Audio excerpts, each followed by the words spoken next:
Осылайша 668 жылдың күз айында Таң елі мен Сила елінің біріккен жасағы Пьоньян бекінісін бағындырады.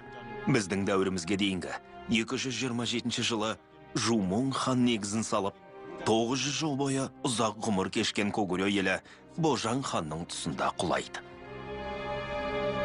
Ғасырлар бойы гүлденіп, алып елдің қатарында болған Когурё елі.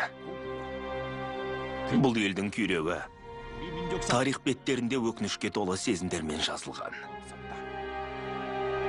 Бірақ та, бұл Когурё елінің тарихы мұнымен аяқталмайды. Когурё халқы өз елін қайта құрап, гүлдендіруге тырысады.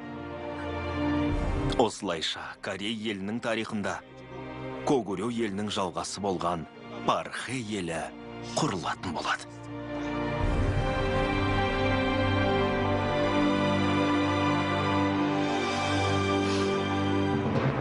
Фильмді қазақ тіліне